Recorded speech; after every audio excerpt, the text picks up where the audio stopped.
There are more slides. And with that, I shall let it go on to Claudio. Very good luck, sir. Appreciate it. Awesome. How do I follow that? And then welcome someone. Do you need to share a word with folks about the user, the community? Thank you so much, Daniel, and thank you so much, Claudio. So welcome all for our monthly meeting. So first of all, I would like to introduce Claudio. He's a technical director at Improve. Some of you might know. And but one thing I like about Claudio is he's a perfect example of technology and process, because he knows technology and also he's known Agile Scrum. And that's what he's going to share that from a technical perspective as well as from a process perspective, and how AI can help us. Will it take job, and as people say, right? Hey, AI is coming, so now your job will be in danger. Actually, AI will not replace humans, but the people who know AI may replace another human.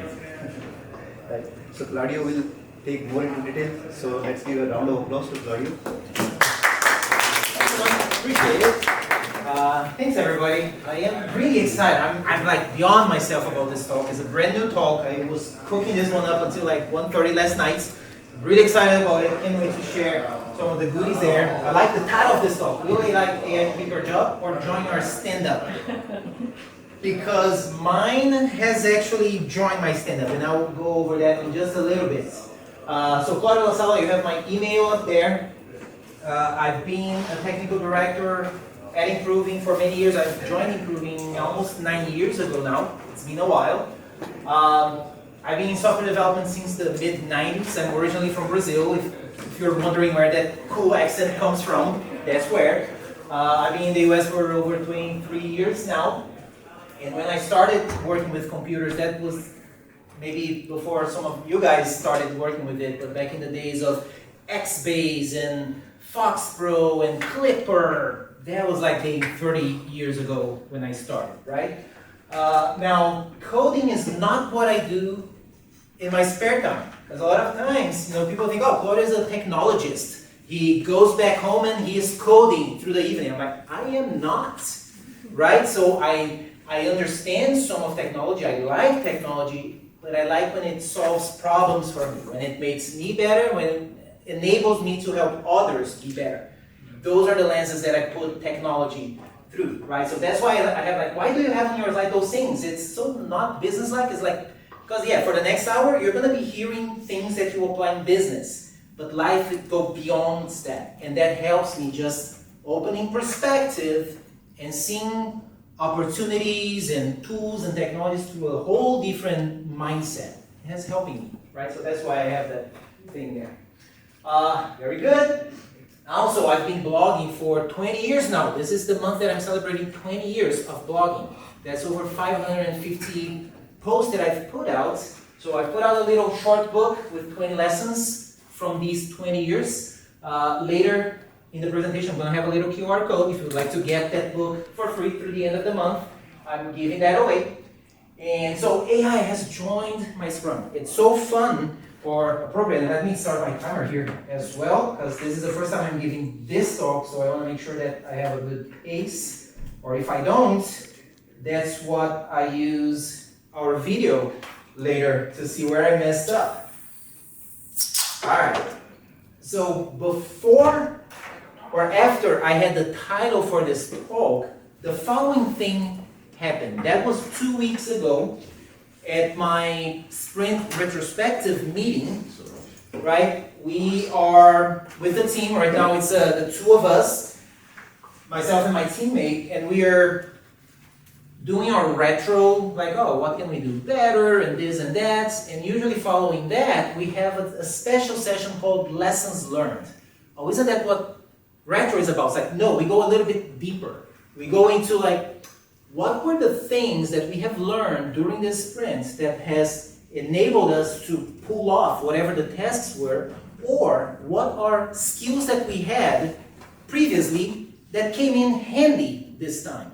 Because that way we can cross-pollinate our skills. So there are things that's like, oh, there's this thing that I learned 10 years ago. It came in handy this sprint. Let me share with my team so they're up to speed with the things that maybe they didn't know about. So we're about to enter that session, and then my teammate says, oh, shouldn't you ask our AI assistant what it learned in this sprint? I'm like, that's brilliant, let's try that. So my prompt was, this is the last day of our 2-week sprint. We are in our lessons learned session. What have you learned this sprint? So what came back was the following. Looking back at our 2-week sprint working together, I've learned several valuable lessons that will help me be more effective in future collaborations. Look at the words, effective, collaborations. We are collaborating, right? It's not replacing me, right? It's not replacing anybody else. It's augmenting my ability as a human to do better. So I like the choice of words there. So I came up with project context is everything. Whew. Code quality and standards matter. Documentation is a lifesaver. It's like this dude is me, right? I'm like, I'm looking at a mirror, right? Testing strategy is sophisticated. Azure DevOps integration is deep. Domain-driven design principles. I'm like, oh, this guy is onto something. User experience considerations. Those are the main bullet points. And then I'll share some of the details behind those. Project context is everything. Domain knowledge about food industry operations, purchasing, inventory, sales, accounting was essential for meaningful contributions. Like, oh, that's kind of cool. So my AI assistant is looking at making meaningful contributions by learning about the industry that we're writing code for. That's kind of useful. Code quality and standards matter. Test coverage, both unit and end-to-end with Cypress is a priority that can't be overlooked. Like the importance of automated tests, different types of automated tests. Documentation is a lifesaver. The comprehensive documentation structure in both projects helped me understand architectural decisions. So it's not just trying to write code for me, it's looking out for like what are the architectural decisions made in this project. Let me make sure that I follow that. Testing strategy is sophisticated. The multi-layered testing approach, unit integration, end-to-end tests, revealed the complexity of enterprise applications. It understands it's not just like nowadays a vibe-coded little application. No, it's an enterprise application. It's much more complex than a simple idea that we are starting out. Domain-driven design, the principles. Understanding business domains, purchasing, inventory, sales, was as important as technical implementation. That one's really close to my heart because even though like I'm a technologist, I'm not in it for the technology's sake. I'm in it for helping people solve whatever problems that they're going through. Maybe technology will help, right? But as a technologist, I have to be able to tell people, yeah, you're asking me for this thing, you don't really need software for that. You have a process problem. You have a people problem. You need to coach, train your people. Look at that first before you try to automate anything, right? So it's like it picked on that kind of thing. User experience considerations, the focus on client-side validation, proper error handling, and user-friendly interfaces. So as we got to the bottom of this, my teammate said, he was like, you have coached me all of those things. You coached it just like the same. He was like impressed with that because it really resonated. He said, because he's been working with me on this project for 2 years now, joining as a junior developer, so I've been doing work, coaching him, collaborating with him. The same kind of work that I've done with him, I'm doing with my AI assistant. And this is how it shows. It understands how we work, what we value in our projects.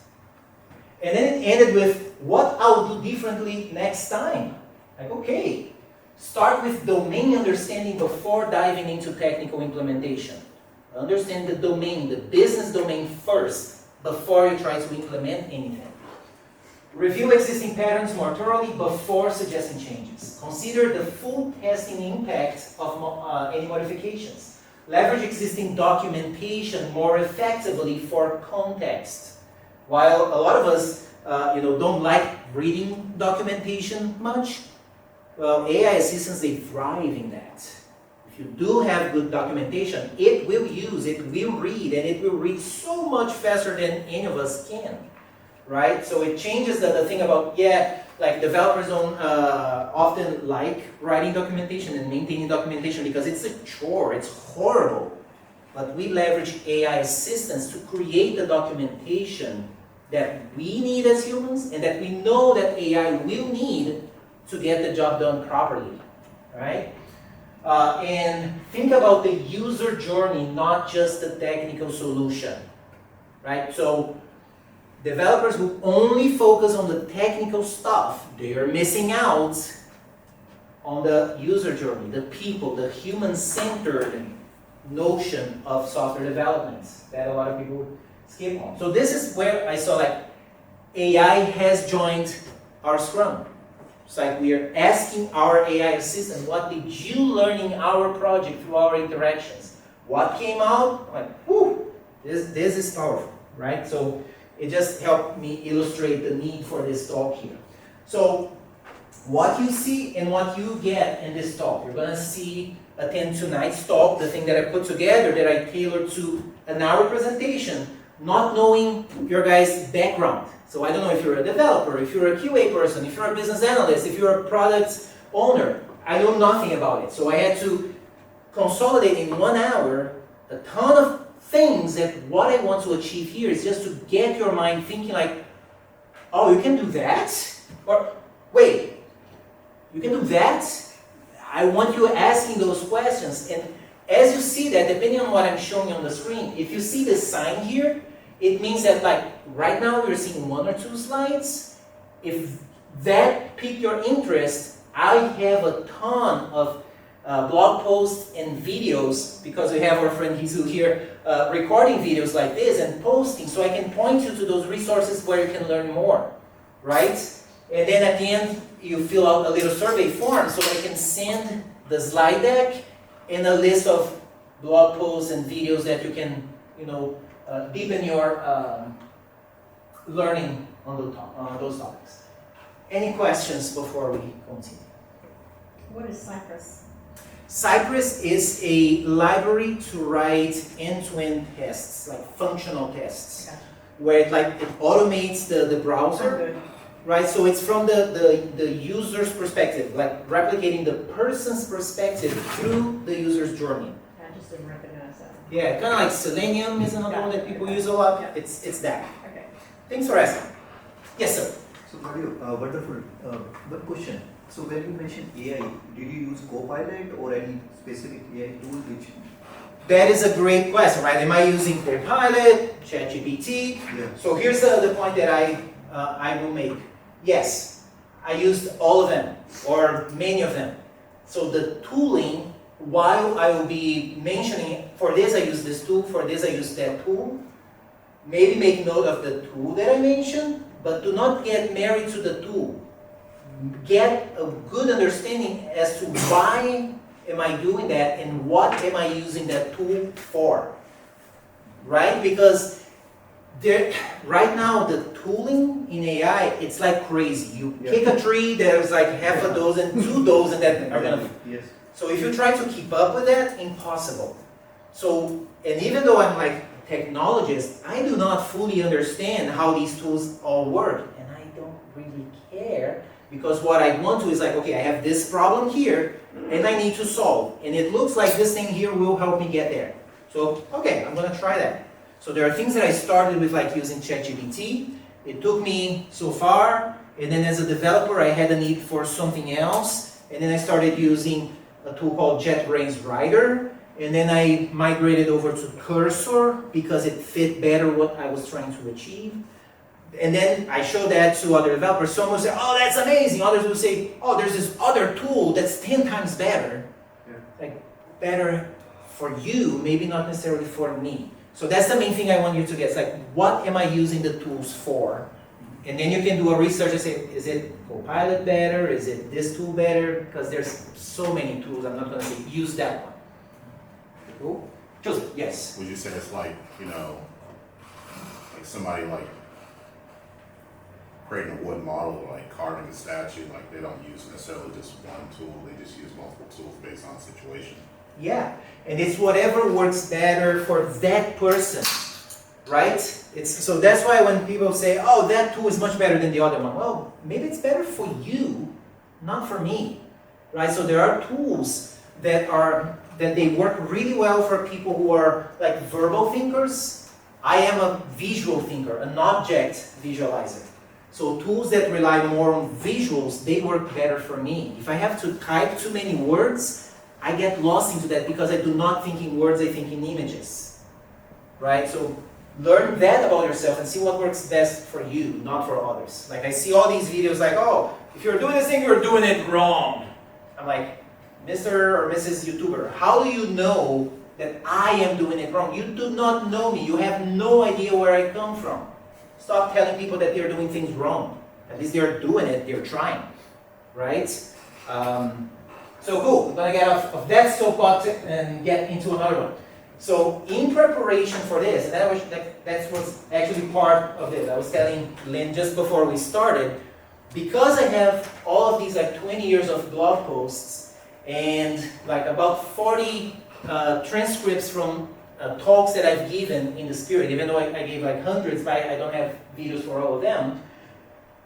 I got all of that content, I threw it into some AI tool, doesn't matter which one, but essentially what I said is like, okay, here's a lot of stuff that I've done over the last 20 years. Run some analysis and tell me, how have I lived into the values of Scrum, lean software development, lean manufacturing, and extreme programming. Because that's another thing, like, oh, extreme programming, that's part of Agile.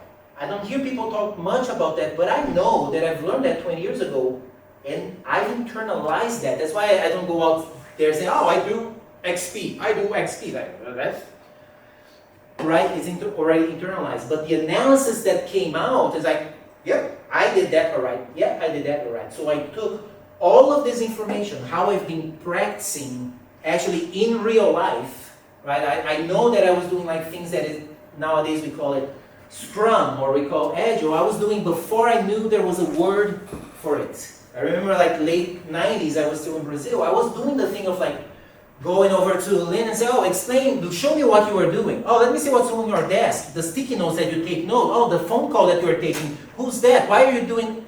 I was doing that as just a freelance developer back then, just trying to make some more money. That it was just what I needed to do to solve somebody else's problem. And then years later, it's like, oh, there's this thing now called the Agile Manifesto and all that. Oh, okay, I'm already doing that. That's cool, right? So there was a lot of that. So what did I do a few months ago? I looked at the Scrum framework. If you're not doing Scrum, if you're doing Waterfall, if you're doing any other kind of, Kanban, whatever, it doesn't matter. Like, look at what you were doing, right? And identify, okay, where do we have people involved? Is there any kind of process around? Do you follow something somewhat consistently? Identify those, draw those up on the wall, and figure out where could I leverage AI in our process. Like things that we're currently doing maybe manually, is there like an AI tool or a way that we can leverage AI for that? That's precisely what I did about, I'd say, 10 months ago or something like that. So out of that, I went to the whiteboard with my teammates, because what happened was we went from a 5-person team to a 2-person team, still trying to get features out, solve people's problems. Like with this limited team, what can we do? Well, we drew up somewhere on a whiteboard. It's like, okay, we're gonna go from this to this. What are those? Well, here's us talking with our stakeholders, and then from there, showing them some sort of application for their system, and then them being happy, and we can deploy. Like the shortest route to do that. Anything that we're doing, any AI tool, any technical stack, any whatever you name it. What is the shortest route to go from here to here? So as people start like asking me to maintain, oh, what tool, what was like, forget about the tool. What are you trying to do? What are you optimizing it for? I'm optimizing for this, right? So with that in mind, you say, okay, how do we normally do that? Well, we do user stories, acceptance criteria, scenarios, and then we write our end-to-end tests with the given and then behavior-driven development style. We do back-end and front-ends, the communication between the two. We build the components on the UI and all of that. And then we start saying, okay, we can leverage AI here, we can leverage AI here, and then here, and then here, and then here. It's like, yeah, those are all spots that we can think of one or two ways to leverage AI there. Okay, great. Let's pick one. Like this sprint, when we get to retro, let's try this one. How can we leverage AI to write better user stories? What would that look like? Well, I don't know, let's try it. That was the mechanism that we followed. And then from there, it's like, okay, when we put together features, usually there is the screen, there is a menu, there is a query that's going to return a list of something, and then they're looking at the details of that one something, or maybe they're creating a new whatever that something is, or they're editing what was there. Okay, cool. Where can we leverage AI there? Well, the way we write our end-to-end tests with our given when then acceptance criteria. Okay, how can we leverage AI there? To both write those statements as well as creating the automated tests that will bring those to life, right? And then later, as we implement those things, we can run the test associated with the user story, associated with these people being happy, right? And writing as little code as we can. But it's like every time we do those things, this is roughly the patterns that we follow.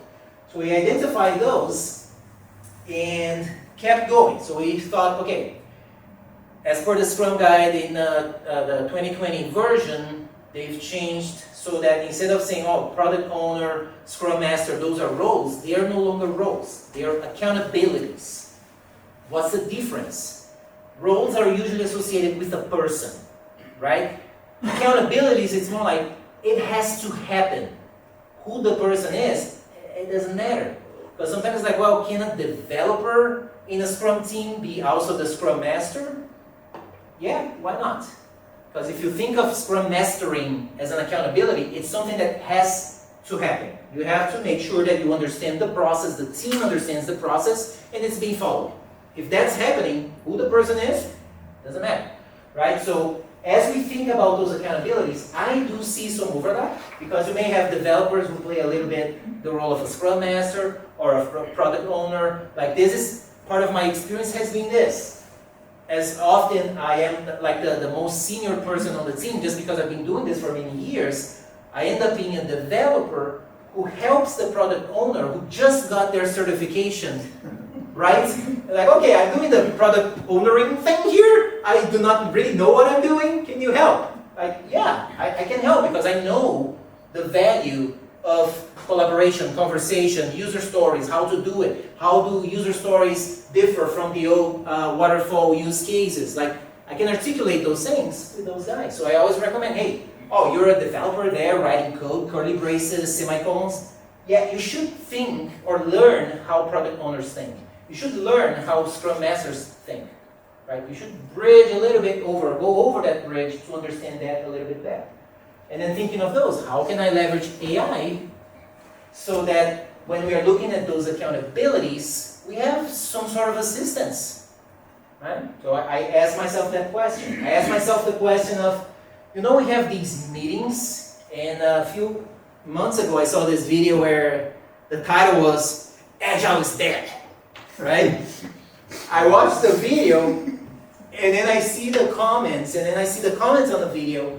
It's like, oh yeah, the reasoning is like, oh, it's just too many meetings. We're always stuck in meetings and this and that. It's like, yeah, it has nothing to do with Agile. It has nothing to do with Scrum, right? That's not the thing, right? That's you are mad about it. That has nothing to do with Agile. So replace that word meetings with conversations. Those are conversations. If you're sitting in a meeting, right? Oh, we're doing retro here. And you're just sitting there, maybe writing some sticky notes. This is what worked well, this is what didn't work well. Put it on the board, or everybody says, oh, everything is good, everything's good. Like, no. You have to be having conversations. Call it a meeting or a quick get-together, a bash party, whatever you call it. Are people having conversations? Are they collaborating? So within the Scrum realm, we have what's now called Scrum events, right? The sprints, the big bucket, and then sprint planning, daily scrum, sprint review, sprint retrospective. Those are your events. Think of them not as meetings. Think of them as the opportunity to have conversations with people. That's how you should frame it in your mind. Beyond that, there are some usual suspects of what goes beyond Scrum. Like usually every Scrum team will have a backlog refinement conversation, right? Let's work ahead of the team a little bit, talk about what's coming up. In our team, we've been doing some other sessions, like a modeling session from the standpoint of domain-driven design, understanding the business language, the business domain, what is core to the business, what is supporting to the business. Design sessions, which Daniel, when we were in a team together 7 years ago, something like that? Yeah, I know. Yeah. Right? It's like between 5 and 7 years ago, we ran these consistently every sprint, right after sprint planning. Right, exactly. So it's what are those design sessions? Well, we have a front end, we have a back end, they have to communicate. What is the contract? Once we have that contract in between, we can split the work and work in parallel. You don't have to wait. Like, as I remember from the past, having people on the team saying, well, we cannot start working on the UI until we finish the back end work, the database and all that. Or vice versa. It's like, oh, I cannot get to the database until I have the UI part. Like, no, guys, come on. We can do better than that. You're missing your favorite part, though. What You use those test cases that you come up with, figure out where they belong. UI, API, somewhere in between. Thank you. Yeah, right. It will come up as we, like, when you saw that before, thanks for bringing that up. Like this, when we put this up, those given when thens, typically developers will go like, oh, we cannot install the tool that will run those tests on our server. I'm like, no, dude, that has nothing to do with tools. If you're not able to walk up to a board and say, given I have permission to do whatever, when I access the menu, then I can access to the list through it. My English here was all messed up. And I can also navigate to the list, whatever. Those are like English explanations of the thing we're trying to build. We have to be able to walk up to the board and write that out. If we can't, we have no business writing Java, C#, Java. Like, dude, if you cannot in English explain what you're trying to solve, do not write a programming language. Because it's going to come out like, it will make no sense, right? And then the point that Daniel was making was like, oh, if that's it's going to become an automated test, where is it? Is it an end-to-end test, a functional test? Is it a unit test, something that happens on the front end, on the back end? It's like, it doesn't matter. Ultimately, from the outside, from people's perspective, these are the things that are going to happen. And then as a team, we can say, well, for this kind of test, it's more efficient to write it on the back end or to write it on the front end. Right? Because if it's an automated test that automates the web browser, those are so slow to run. They're so easy to break. You change the color of a button and depending on how the test was written, they're going to break. So as a team, you learn over time what kind of test would be better to make sure that we verify that in an automated way. Right? But that comes through having that kind of conversation. Right? When we're doing those things, where is the best place to test those things? On the back end, on the front end. So looked at all those, and then I revisited extreme programming. How many of you guys are familiar with extreme programming? Okay, we have a few. I was talking to my teammate this week, and I mentioned extreme programming, and he was like, what is that? He had never heard. And as I said, I haven't heard people say anything about extreme programming in years now, but I know it's like, oh, I totally do that. I learned that 20 years ago, and I internalized that because it talks about communication, right? We are not having meetings, we're having conversations, we're communicating with others. Simplicity. Do not try to over-engineer things. Do the simplest thing that you can possibly do to put that possible solution in front of somebody. Because when we say, oh, we cannot do any work until we have all the requirements. Well, yeah, you can require the application to do whatever. It does not guarantee it's going to solve the problem. right? You hope that if there is a piece of software that follows a certain requirement and you put it in front of people, it's going to solve the problem. That's not a guarantee, right? So make the simplest implementation you can so that you can put in front of people, you can put under their fingers, and then they will tell you whether that is the solution or not. If you've over-engineered it, now you're married to it.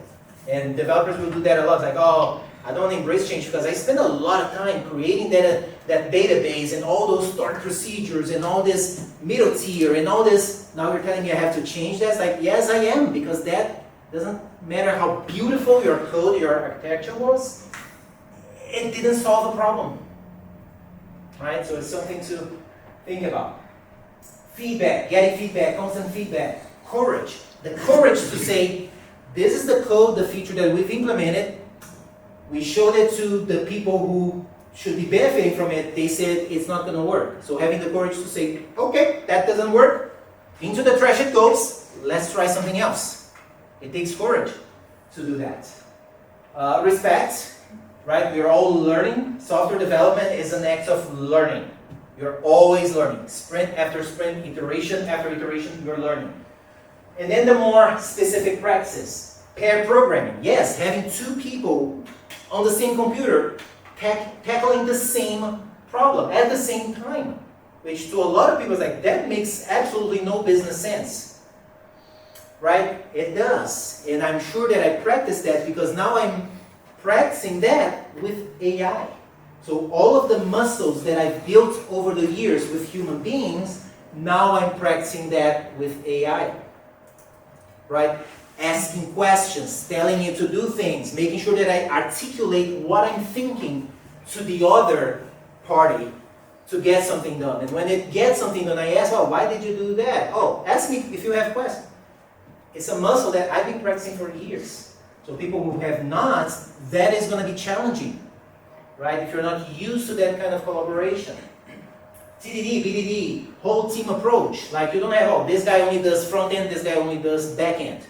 It's a whole team, right? Oh, the product owner is the only one who can write user stories. Heck no. Everybody has to write user stories.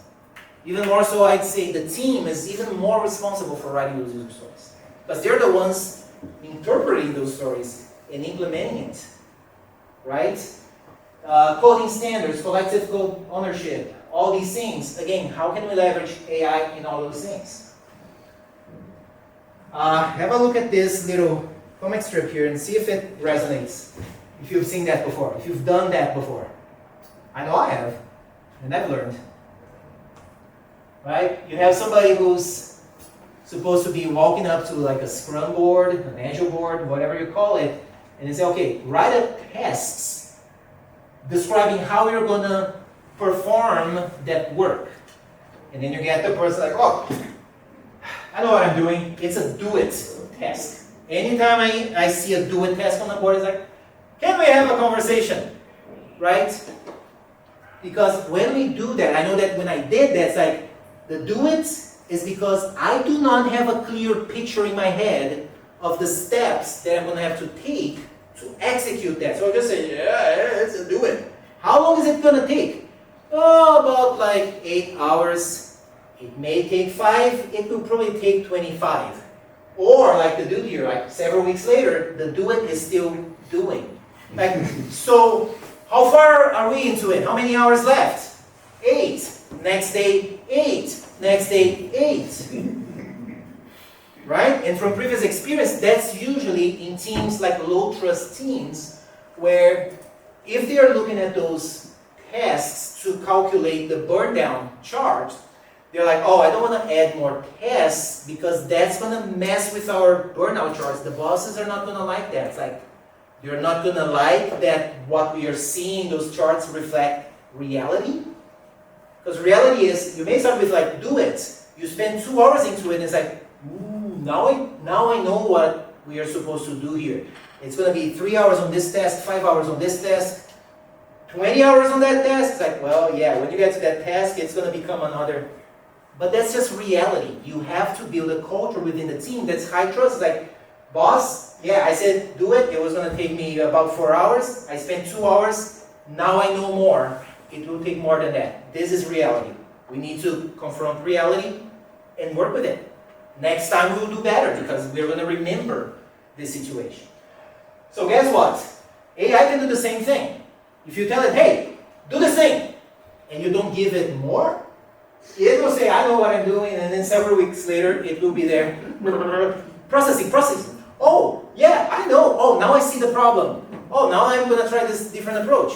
Now I see the problem. Now I'm going to try this different approach. And it keeps into that loop because it's just doing it. It knows everything. So a better approach is to actually request your teammates here, right, your virtual teammates, to come up with a plan of execution. Hey, this is the work, the outcome I want you to produce. Create a plan of how you're going to do that. So that me, the human in the loop, I can revise your plan and go, yes, oh, that's a good idea. Oh, that's like, what? And then you can ask, why did you add this step? It may tell you something that's like, ooh, that's actually really good, I didn't think of that. Or it's like, no, that does not apply to our business, disregard that. Oh, okay. Right? You as a human, you go through that, you refine that, and then you say, go ahead and do it. And then the difference here is, a few moments later, there's a lot done. That's the thing that has been blowing my mind off, where it's like, as I started giving this kind of, working with this kind of approach with the assistant, make a plan, let me revise that plan, and then off you go. It's like no short of amazing. It's what comes out of it. So something to keep in mind.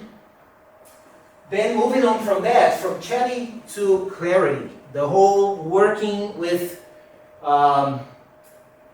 turning conversations we have with our stakeholders into features.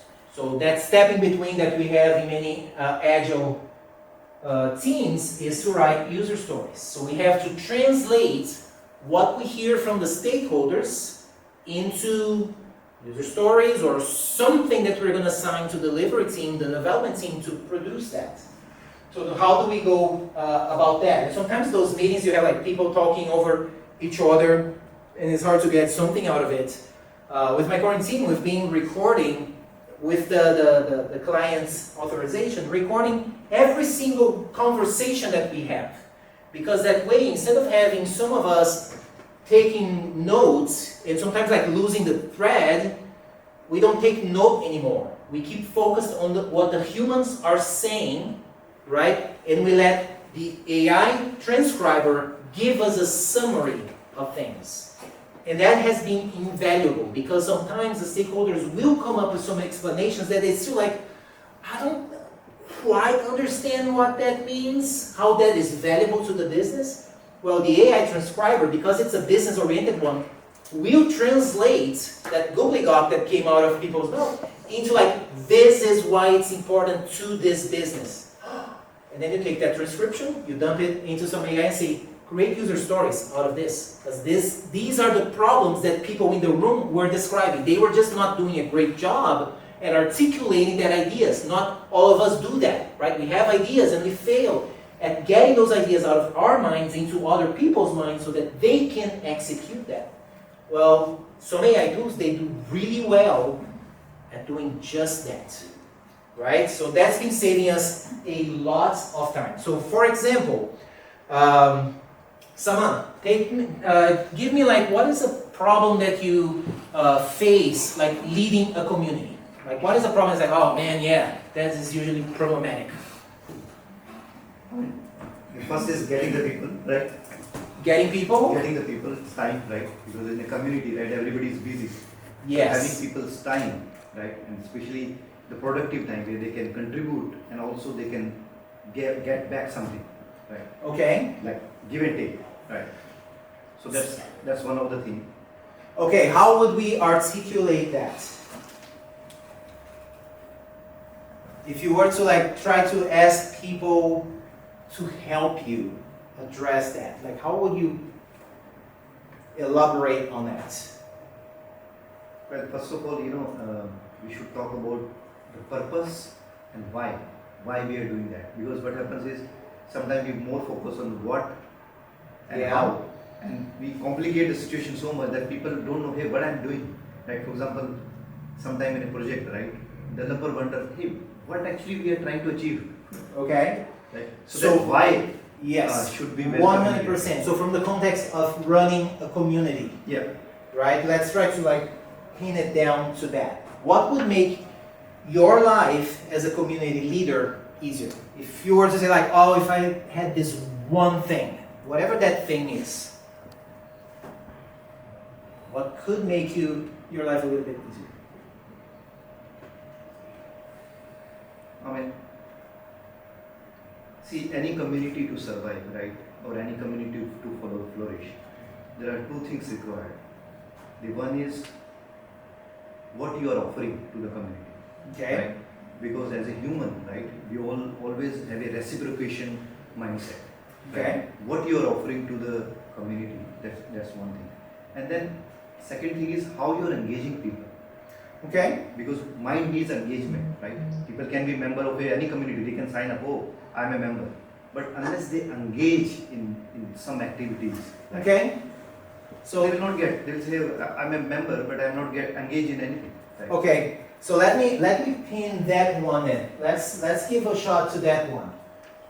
So I'm gonna go into, I created this demo project, in this case in ChatGPT. Again, it doesn't matter the tool. Think about what I'm using it for. And I'm gonna try to describe that problem. And I'm gonna just try to say it out loud the way I have it right now, right? Okay, so in order to run a community, a problem that community organizers or leaders face is to keep engagement, to create engagement and keep engagement of its members.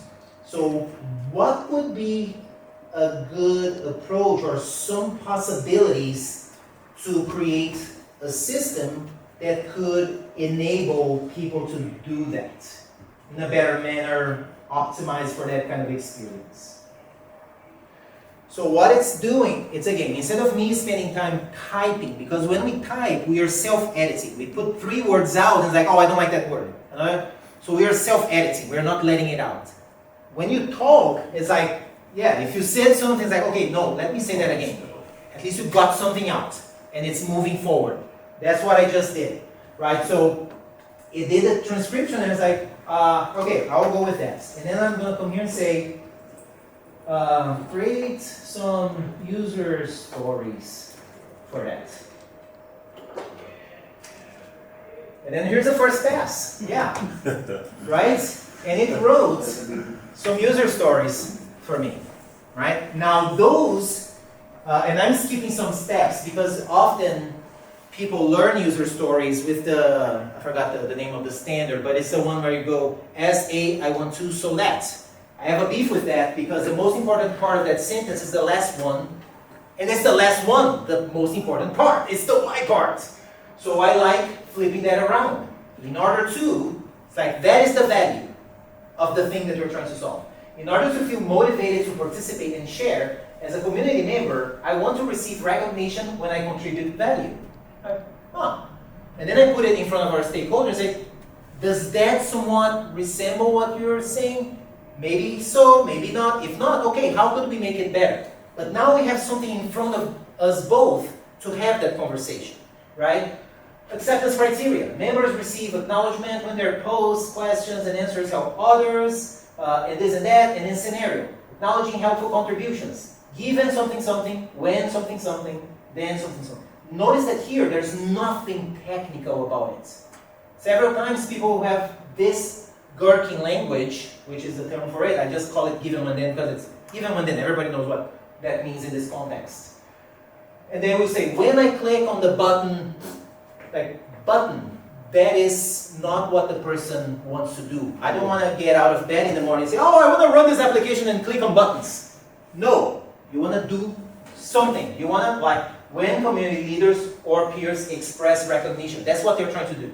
Express recognition, not clicking buttons, right? So, and oh, how did it know to write it in the Claudio's format? Some improvers call it the Claudio's format. It's just something that I picked from other people 20 years ago, and I really honed in. It's like, oh, I think that actually makes sense. Let me try it myself. And I ended up making my own and coaching others, helping others see through these lenses, right?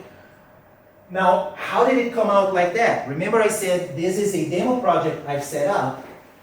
So if I go back to my, here, ALN demo, right, on ChatGPT, I've configured it with my instructions. Writing user stories guidelines, our philosophy. User stories follow a cinematic approach. I have a blog post where I describe what that means. That focuses on business value, user experience, rather than just system behavior. A lot of people describe behavior-driven development as a way to ensure that your system does what it's supposed to. It's like, no, we're not doing this for the system.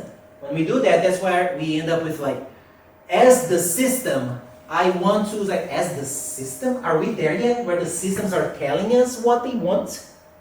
Makes no sense, right? So I flip that on its head, it's like, no, it's about people, right? User stories are for everybody. They serve a common language between business stakeholders, this and that, right? So all these instructions, that's why it knows when I tell it, hey, I'm describing as it comes out of my mouth a problem. Write user stories for me. It follows these standards, okay? Oh, so we probably had a lot of work to do to type that all in. No, absolutely not. I am as lazy as anybody else to do that, right? I mentioned that before. I have a whole bunch of blog posts, so like user stories cinematic, I think is one of the titles. Are your user stories cinematic? So what I did was I copied a link to a blog post and I did something like create instructions for a ChatGPT project so that when I prompt for the creation of a story, you follow the standards outlined in this blog post. And then I drop that in there. So that's what I did with a whole bunch of my blog posts, because as I've been training and coaching people on that, I'm like, well, when people ask me, oh, how do you write user stories? Here, there's a blog post for you. Have fun with it.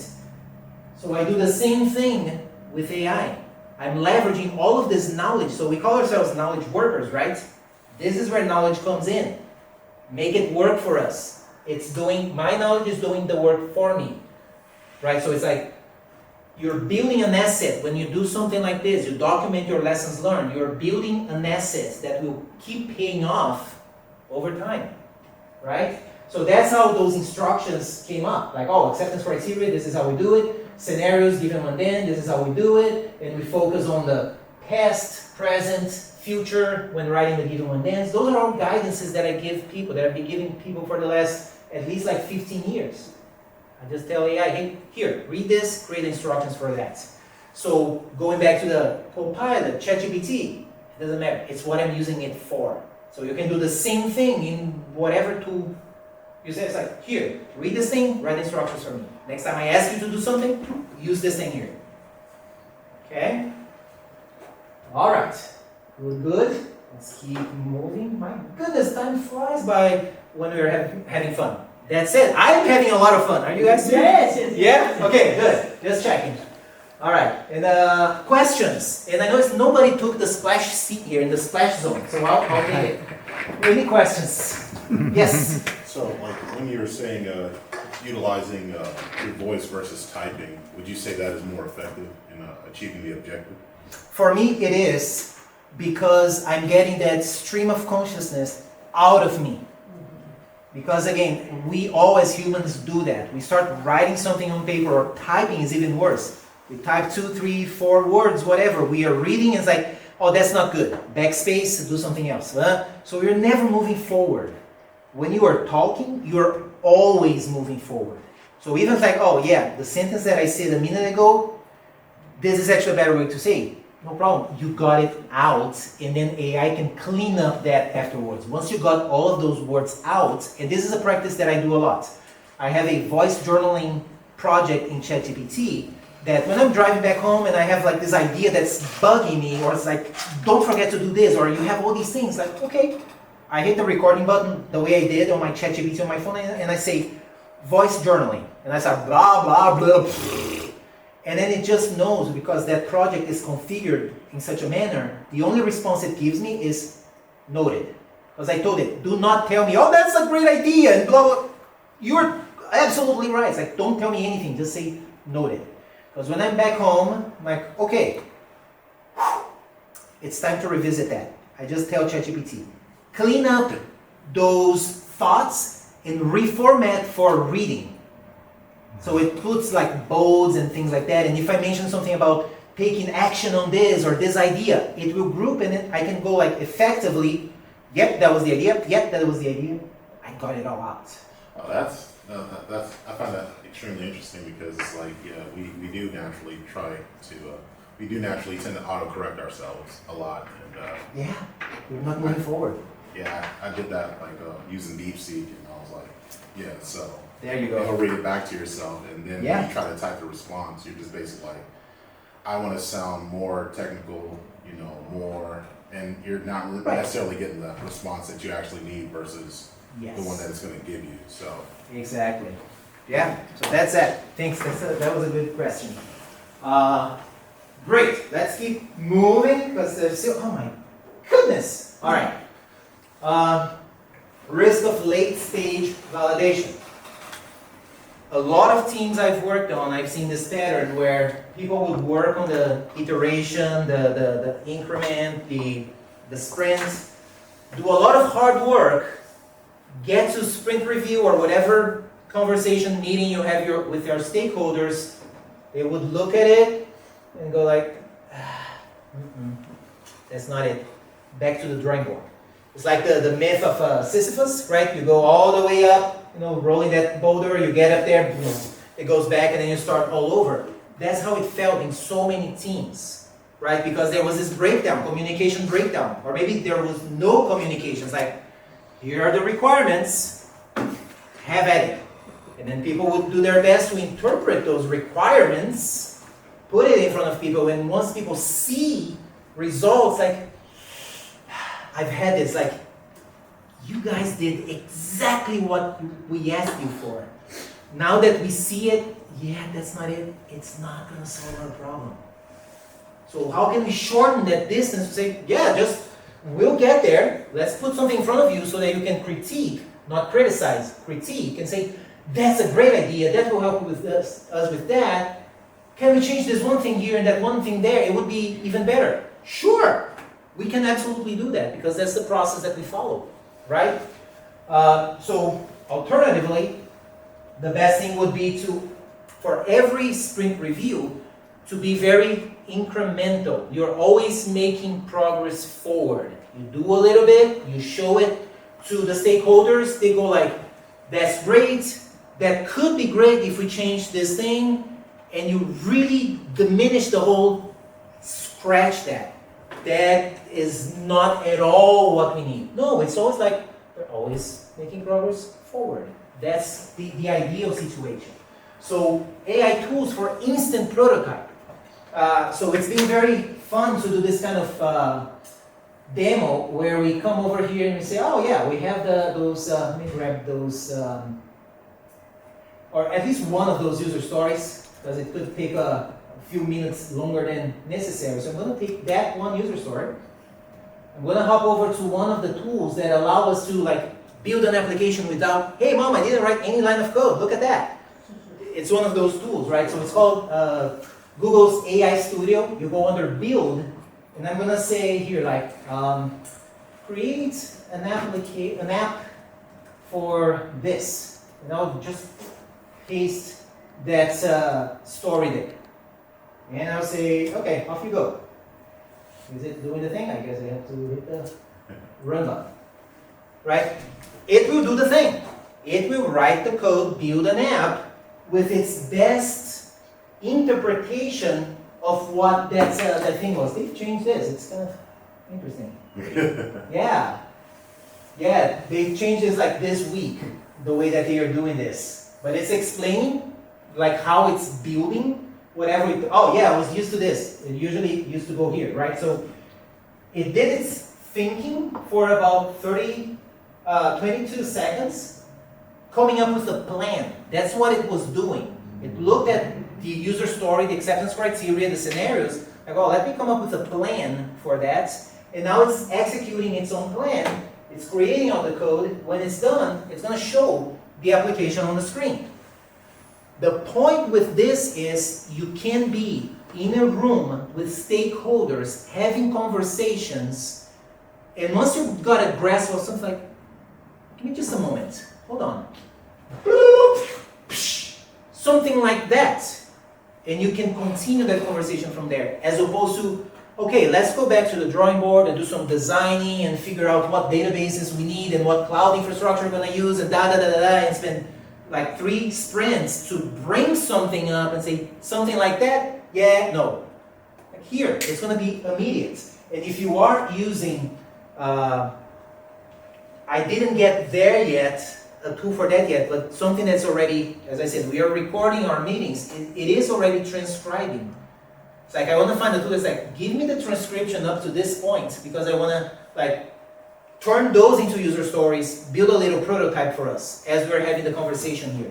So by the time we leave that meeting, we already have a very clear idea of what we really should try, right? The best idea to solve a potential problem. Hey Claudio, Yes, sir. are you building fresh prototypes for every user story, or are you able to like incrementally build on something? Great question. I don't do it for every user story. I do it for the ones that spark a lot of conversation, even more so amongst the stakeholders. When the stakeholders cannot come up with ideas of their own, right? Then, well, there's our app. Like, let's say that we're in a meeting discussing that, and the stakeholders are like, yeah, I think that someone is right, we should do that, but then there's this other aspect here which I do not agree, and this and that and the other. I think we should do this other thing. Like, okay, there's a lot of controversy. Let me try one of those ideas or the 2 of those ideas, do a little prototype and put it in front of people and say, okay, here guys, now you can actually see and point at something that we can all see almost through your lenses. So it's very much like, yeah, do not do for every story, only where it's like, yeah, we should do that. It's going to save a lot of time, right? So yeah, so here, share something valuable with the community. This group has been asking great questions, and I'll write a few follow-up blog posts. I know, and then I'll post that, right? And then there's the, the thing for like giving recognition. Oh, that's a brilliant idea. That's super helpful. That is insightful, whatever. It's a possible solution. So it's the thing that we went from, okay, you spend like 3 minutes explaining a problem. It's okay, let me try to say back what you just said, because you use some words, I use different words based on however my mind is processing that. I got it and I said something like this, and now you can say, yeah, that's great, but well, yeah, we don't do the super helpful, that's whatever, we want to do this other thing. And then from there, going back to Daniel's question, we can start iterating. So then I go back to the same prototype and I say, now do this. Change it to do this. Now change to do this other thing. Give it a few minutes. Is that what you meant? So by the time we hit sprint review, we blow stakeholders away. They're like, how did you guys come up with this? Like, well, it was in the conversation. You guys expressed what was important to you. We then leveraged that and our understanding and our past experience about designs, because sometimes we say, what about the design kind of like this or kind of like that? Dump it into a prototyping tool and say this. Sorry, question. Yes, sir. So, this is for prototype, but is it possible that it can even design the real product by having more complex, applicate your user stories, the way you define well, and then run through this app, whatever Google, and then Yes. it really builds the product. I know there will be still missing pieces of the database and where you post all the other areas. But can it really build a It product? can do databases like that, Yeah. and from here, like, You saw the thing, you saw the result, you iterated, it's like, yeah, that. Can we deploy that to put that in front of real people and start learning, gathering experience? It's a whole lot about like lean manufacturing, right? Put something out, Right. Learn. optimize to learn so that the next iteration, the value stream is gonna go up, right? Once you got that in, like this tool has this deploy to cloud run. You click there, it's gonna deploy it to Google's cloud, and it's available for people to use. And it can use a database, it can do security and all that. So yes, you can do that. I haven't used that beyond, because I'm working on an enterprise application, I cannot load an enterprise application on an interface like The this. security aspects also come into picture, right? Yes, right, but yeah, so this is, again, it's just one of the tools that I'm using for that. Remember, what am I using it for?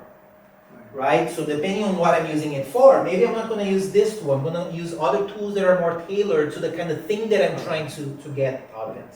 Look, yours is more UI specific, right? More user interface.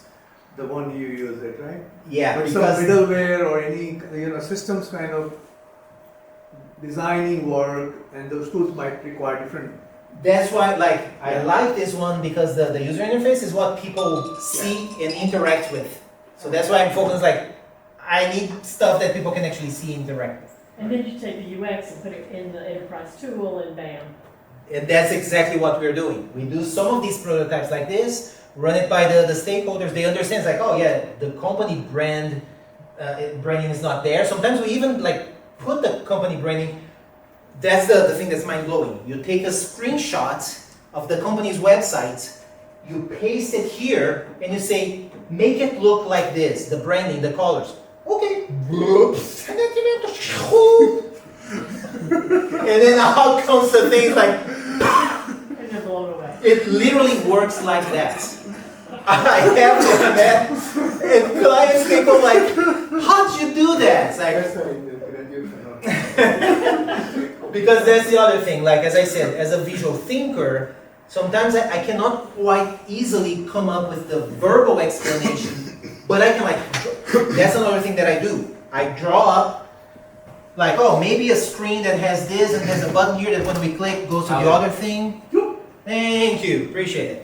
Right, so I go like, oh, maybe so we have this thing here that's gonna have a search bar and a button here and maybe a label that explains whatever and a text box and then a checkbox here for something else, and then from here it takes you to a list of whatever, and then I say, oh, this is like sales orders, and this is the number of the sales order, and this is the total amount, and then I say, oh, $1,000 and 900 whatever. So I have this on the board, and then the stakeholders go like, oh yeah, but instead of going from here, can we have another button that takes you someplace else? Yeah, blah, blah, blah. I take a photo of that, I stick it there, and then I describe. As I'm looking at the photo, I record the thing and I say, okay, so this is a problem we're trying to solve, and this is a design that we are coming up with, and I explain what I'm looking at, and then it picks it up. And the things where like I drew like a list, it picks up on that. It picks up on like dollar amounts or dates that I wrote up. It picks up on that and it gives you a result based on like my poor handwriting and stuff. It comes out there. So use your voice, your typing. If you're more like, no, I want to think first and then type it out, use that. Use your drawings. If you're seeing something in front of you, take a photo, dump it in there. If you can't see but you can see it in your head, draw it and say, this is what I mean with that. Oh, okay, I see that you're doing blah, blah, blah. And you can ask it, what do you see when I give you this? And then you can refine that information. Mind-blowing. Yes, sir. Could you also ask, like, for instance, like the way you describe this whole process, could you also, add to the prompt, it's like, how can we improve on this? 100%. Thank you so much. That is a point that a lot of people, they go like, oh yeah, I tried this AI thing and it doesn't work. Oh, what exactly have you tried? Oh, I told it to do this thing and it just, what it came up, it's like, I can do it better than that. You didn't give it more context. When you saw the result, you didn't ask anything like, why did you make that decision? Or ask me questions you might have before you execute the test. That's another thing that a lot of people miss. It's like when you're thanks for that question. It's gonna come back here. I'll go back to our program and run over a little bit our time slots, if you guys are okay with it. Since there's a, yeah, go, okay, I see some go, so let's go. And whoever needs to leave, please do so. But I want to go through this just to get ideas in your guys' minds, and you can look me up later if you have any further thoughts. Smarter tests, faster feedback. I've been advocating for years that developers should write tests or specs in a way that non-technical people can read, or even other developers on the team can read. Because, oh yeah, I focus more on the back end, I don't do much front end. Well, if we write the test in a way that everybody can read without having to parse, oh, that's C#, that's JavaScript, that is business. We're describing the business, the ubiquitous language from domain-driven design. So we want to have product owners, testers, developers, looking at this blueprint thing that everybody kind of understands. Oh, that's where the room goes. Oh, that's the kitchen. Oh, that's the bathroom. I can recognize the bathroom. Like having that image that, yeah, you showed that code that represents tests, and people go like, yeah, I'm not technical, but I understand what that thing is. It's our business language that you're using there. So that's what I've been advocating for. I have a ton of content there. What I want to have people, developers more specifically, to understand is you could give AI code like this that performs some sort of bank, financial operations, whatever it does. And this is how a lot of people are using AI for. Like, oh, I want to write the code and then just tell AI to write the tests for it. You end up with tests that look kind of like this. They have some names that are impossible to read. Like withdraw, when insufficient balance but enough line of credit, uses credit and sets balance to 0. It's it's hard to read because people are following the C# guidelines, naming guidelines for methods. It's it does not help people to read that. And all the comments, and it mentions things like from code, so it read the code and it wrote the formula here, the equation here, in the test. It's it's horrible. It makes me shiver when I see stuff like that. It's okay, you got your code tested, it's automated test, but when people read this, it's kind of hard to get your mind around what that is there for. Instead, I want to have clear, good structured user stories, acceptance criteria that AI created for me, right? This came out of I'm conversing with AI, it created user stories, I refine the way I want, and then I give this to AI and say, write tests. Before you write any code, write tests to represent this. And then it writes tests. This is still C# code, it's technical stuff, but you read, line of credit, withdrawing, line of credit, withdraw outside line of credit, given an account with an initial balance of whatever, line of credit, when trying to withdraw, Anybody can read it. Whether you are a technical person, you understand this programming language or not, you understand English. If you understand the business, you can follow. Anybody can follow. So when people say, developers say, yeah, my PO will never read tests. Yeah, I know, because you write them like this. Of course they're not going to read that. If you give them this, they'll go oh, I see what you're, oh, no, that assumption is incorrect. It should be whatever. So you open another opportunity to have a conversation, not to have a meeting, to have a conversation with somebody. Tons of content there. I have a lot of material about that. Why does that matter? Let's say that you need to discuss a solution with business people, stakeholders, higher ups, right? And maybe you're a technical person, you can only think in technical terms. If you have those things, the user stories, the tests written in that manner, you can prompt AI and say, hey, analyze all the tests and specs for banking in our project and the user stories and write an executive summary to be presented to financial stakeholders. Help me with that because my English, not so bueno, right? However, it works in our minds. And then I get something like this out of it, which uses business terms. It says, hey, financial safeguards implemented, fraud detection, zero tolerance, this and that and the other, credit risk management. it got all of this from the tests, from the user stories, and from the implementation in code. Because I forgot to put it here, but I also say, also read the code. Because the code is the ultimate source of proof. Read what you find in the code and then write this out for me. Because I need to practice to go talk to the higher ups. This is the language that they understand. Right? So I leverage that. Let me quickly go through that. From mud to meaningful sprint review. So many times, almost every other team I've been in, get to sprint review, people will show up and say, oh, in this sprint we've added a button here, we click the button, it shows a little message. And then the stakeholder is like, hey, you created buttons. That's awesome, because everybody wakes up and says, I get to push buttons all day. No, as it turns out. What we want is to have stakeholders seeing people say, yeah, the thing that we built, the value that we're demonstrating is that we are reducing onboarding time by 30%. Stakeholders go like, yes, that's where we spend a lot of money. We lose money, we don't make money, whatever their things are. That is the kind of conversation we should have in sprint review. That's how we demonstrate value to the stakeholders. It's not saying we've added buttons, we created tables in the database. Boring. It's that. Well, as developer, isn't that the product owner who should be doing that? And I say, yeah, you follow the book, maybe, or, I mean, the book does not even prescribe that.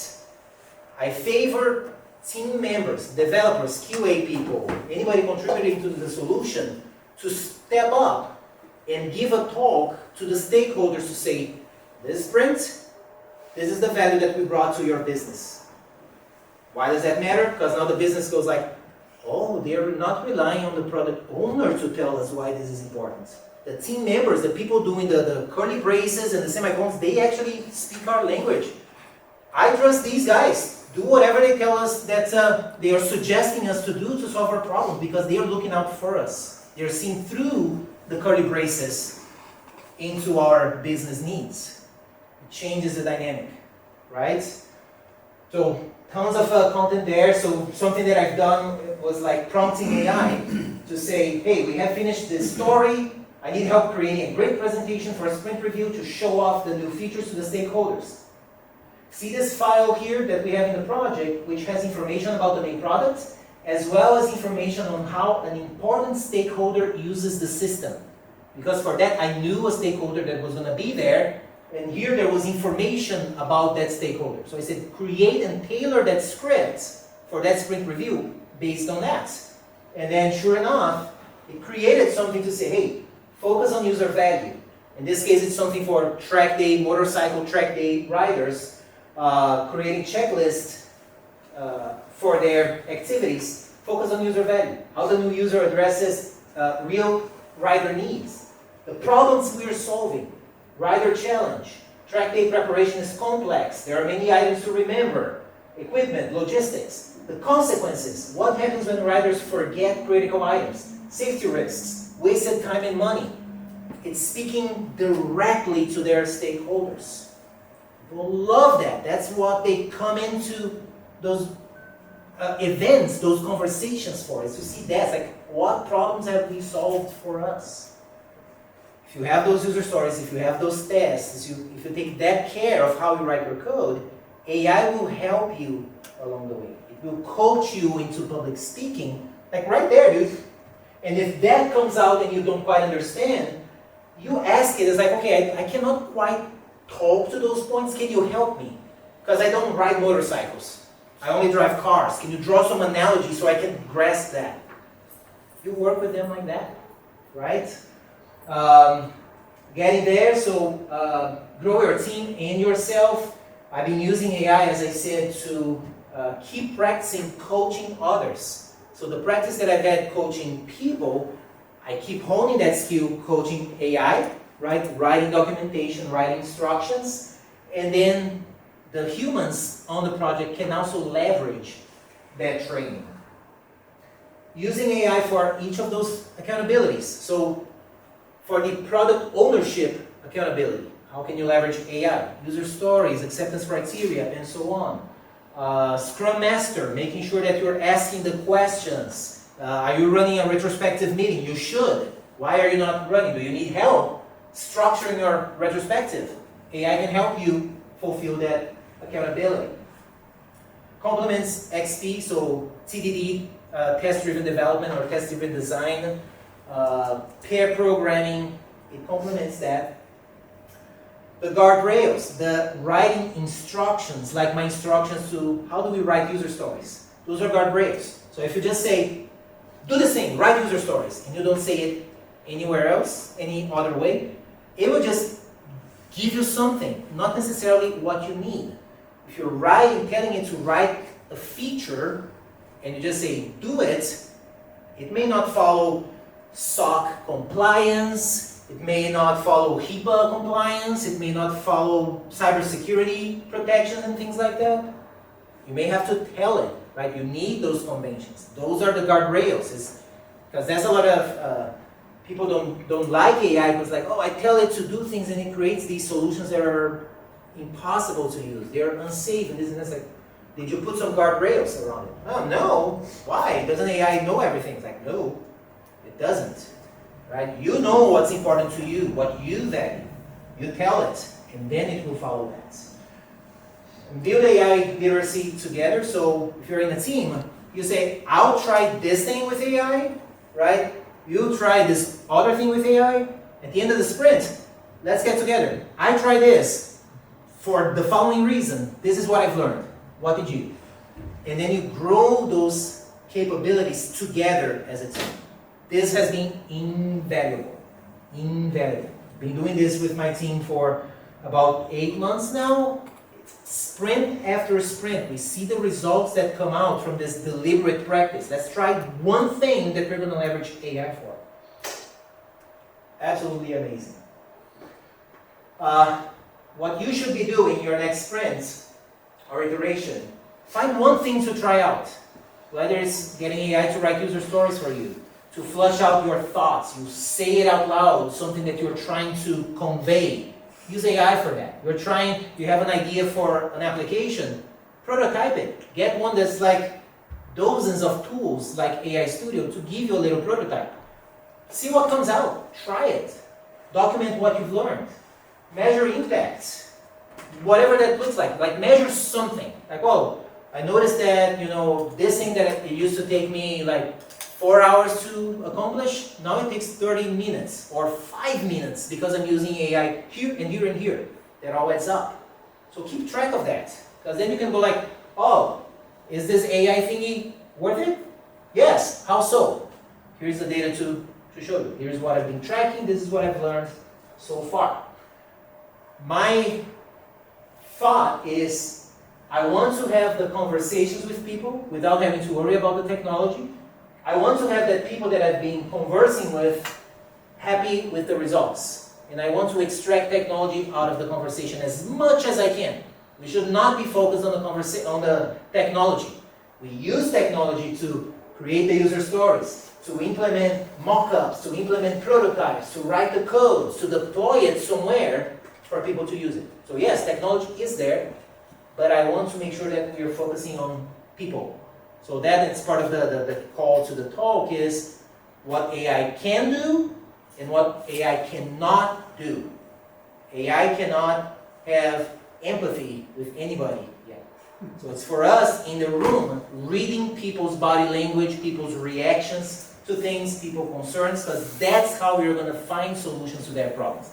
AI is not there, at least not yet. Right? I'll shut up now. Questions? Because there was a mouthful. Yes, sir.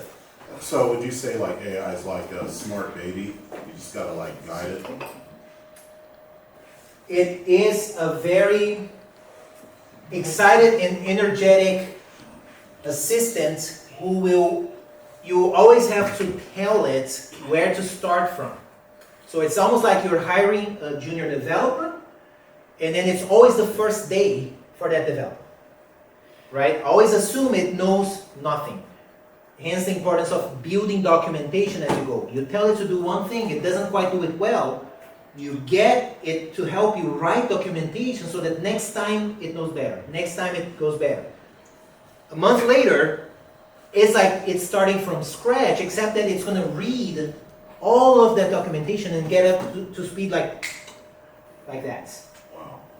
right? It gets up to speed really quick. Different than us humans, right? It just takes time for us to get there. Questions? Yes. So how did you have AI be a part of your sprint? How do I have it be part of our sprint? Every sprint planning, sprint retro, sprint review, we record it and have an AI transcriber consolidate the main actionable items, the main decisions made, architectural decisions and other business decisions. So I have AI engaged there. I use that information to then tell AI, now cut me some user stories for that. Now prototype things for me. Now write the tests for that user story. Now implement the code for that user story. Right? Throughout the sprint, like on a daily basis, everything I'm doing is like, can I use AI for that? I'm using it. And then every time thinking, what else can I use it for? Question. Right? Yes. Are any of the AI tools integrated into Jira or all the popular Agile? Yeah, you can do that too. Yeah. Yeah, all of these tools, they are coming up with what's called an MCP server, which enables you to connect to that server through whatever tool you're using. If you're using a tool that can connect to MCP servers, for instance, I've seen people using like QuickBooks, they have an MCP server. So from your whatever tool you're using, if it can connect to that MCP server, you can have that conversation with your tool. Under the hood, what it's doing is it's calling the QuickBooks MCP server. So you can say, what invoices do I have open today? What are the aging reports that I have for my billables on my thing? You can just have this conversation with it. So Jira, Azure, all these tools are coming up with MCP servers that you can connect to. But you haven't said anything like, okay, you have an epic, 1 year plus or 6 months plus kind of effort, time, and you ask that, okay, can you break it down into stories or features? Yeah. And then it create a story into Jira or whatever. Do you have seen any tool like that? No, not so far. Right? I have not looked into, actually there is a tool, I don't know, it probably integrates with Jira, all these tools that are doing that, giving that kind of proposition. There is a tool called Clarify, spelled with a K, Okay. that you explain the business domain and then it will create an event storming session out of what you conversed with it. It's going to create the business events and the users and the actions, the commands, and then it's going to cut epics and stories, and it will tell you areas of opportunities, based on the things that you gave it as a business problem. It will also say, well, you can also try this, you can also try this, you can also try this, and then you can tell it, yeah, create a story for that, create a story for that, this one, we don't care much. And it's going to create all of those. And I would venture a guess, that they have some way to say, okay, now that I have all these user stories, put it on Azure, put it on Jira, put it on whatever we want to work with that. Yeah. Actually, I have seen people are using Copilot, because I know ChatGPT and Gemini, they are still not integrated in corporates, but Copilot has been integrated, and Copilot people are using not just for the code snippets, but also for the user stories also. Right. Yes, absolutely, absolutely. So I don't want to hold you guys up too long. I'm going to be here for a little while. Please scan that QR code.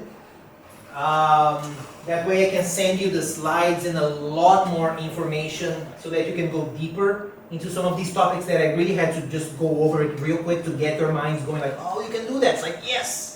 I'll be sending you the link to the book as well, and then you can give me just a little bit of feedback, what's one thing that you're going to remember from this talk, that you may want to try it, whatever the case might be. So please. This page server can't be found. We're gonna try. Really?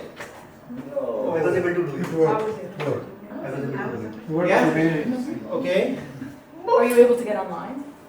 Yeah, I'm Oh, I wonder, I'm yeah. signed into the Wi-Fi, so. Oh, it is down now? No, I was signed into this Wi-Fi, I am. It may be a Wi-Fi problem here. Yeah, right. I will drop, let's see, I can drop a link to that somewhere where everybody has Oh, I access can to. turn off Wi-Fi and just use satellite. Maybe that, yeah, because mine, I'm having a problem too. I can get to it right now without Wi-Fi. Yeah, without Wi-Fi. Oh, without our Wi-Fi, okay. That's what it needs. Oh, yeah, I'm not on Wi-Fi. Okay. There you go. It works. Okay, thanks guys. There it is, there it is. Good All job. right, I appreciate it. Well, thank you guys very much. I hope you got something. Let's give a round of applause for him. I appreciate that. Thank you so much. Absolutely, my pleasure. Thank you so much. My pleasure. Thanks a lot. So thank you all for coming and thank you so much for staying back few minutes extra. Just one last thing I would like to say, if you have some topic interested to AI or Agile, reach out to me and then share your abstract or objectives and we'll look into the job opportunity. Or if you know any other speaker who's good and can take this topic or Agile anywhere and share with us, please reach out to me. Okay. So Samant Kumar you can search on the LinkedIn or on Agile leadership website. So